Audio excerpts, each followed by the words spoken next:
నమస్తే, welcome to yo-yo TV. అగ్రరాజ్యంగా తన స్థానానికి చైనా నుంచి ముప్పు పొంచి ఉందని వాషింగ్టన్ భావిస్తోంది. అందుకే ట్రంప్ ప్రపంచ పెద్ద మనిషిగా ఉక్రెయిన్ గాజాలో యుద్ధం నిలిపివేతకు ఉత్సుకత చూపుతున్నాడు. ఉక్రెయిన్లో యుద్ధాన్ని ముగించడం కోసం రష్యా అధ్యక్షుడు పుతిన్తో తాను ఫోన్లో సుదీర్ఘంగా సంభాషించినట్లు ట్రంప్ ఇటీవల ప్రకటించాడు. ఆ క్రమంలోనే ఉక్రెయిన్ అధ్యక్షుడు జెలెన్స్కీతోనూ చర్చించారు. కానీ ఆ భేటీ రసాభాసైంది. ట్రంప్ ఎలాగైనా పుతిన్తో నేర్పుగా మాట్లాడి ఒప్పందం కుదుర్చుతారని ఉక్రెయిన్ సహా ఐరోపా దేశాలు భయపడుతున్నాయి. మరో కీలక పరిణామాన్ని ఇక్కడ గమనించాలి. ఉక్రెయిన్ సరిహద్దులు ఇక ఎన్నటికీ 2014కు ముందున్న స్థితికి చేరవని ఆ దేశ మిత్రుల సమావేశంలో అమెరికా రక్షణ మంత్రి పీట్ హగ్సెత్ ఎలాంటి దాపరికం లేకుండా తేల్చేశాడు. నాటోలో ఉక్రెయిన్కు స్థానం ఉండబోదని చెప్పేశాడు.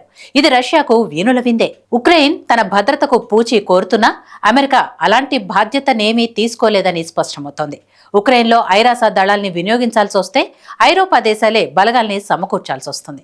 ఆ విషయంలో అమెరికాకు ఎలాంటి ప్రమేయం ఉండబోదు. ఉక్రెయిన్పై జరిగే దాడులను నాటోపై జరిగే దాడులుగా పరిగణించలేమని పీట్ హగ్సెత్ ఇప్పటికే స్పష్టం చేశారు. గాజా సంఘర్షణ విషయంలోనూ అగ్రరాజ్యం ఇదే పద్ధతిని అవలంబిస్తోంది. వివాదాన్ని ముగించేందుకు తాను సూచిస్తున్న షరతులకు అంగీకరించాల్సిందిగా ట్రంప్ తన అరబ్ మిత్ర దేశాలపై ఒత్తిడి తెస్తున్నారు. లేదంటే తీవ్రమైన సైనిక చర్యలు తప్పవని హెచ్చరిస్తున్నారు. చైనాని కట్టడి చేసేందుకు ప్రాధాన్యమిస్తున్న అమెరికా తన సైనిక శక్తిని మరింత శక్తివంతం చేసేందుకు ప్రయత్నిస్తోంది. ఆగ్నేయ ఆసియాలో డ్రాగన్ ఏ విషయంలో విజయం సాధించినా ప్రపంచంలో అది అమెరికా స్థాయిని తగ్గిస్తుందని ట్రంప్ భావిస్తున్నారు. చైనా మాత్రం అమెరికాతో రాజీ కుదుర్చుకునే ప్రసక్తే లేదన్నట్లుగా దూకుడు ప్రదర్శిస్తోంది.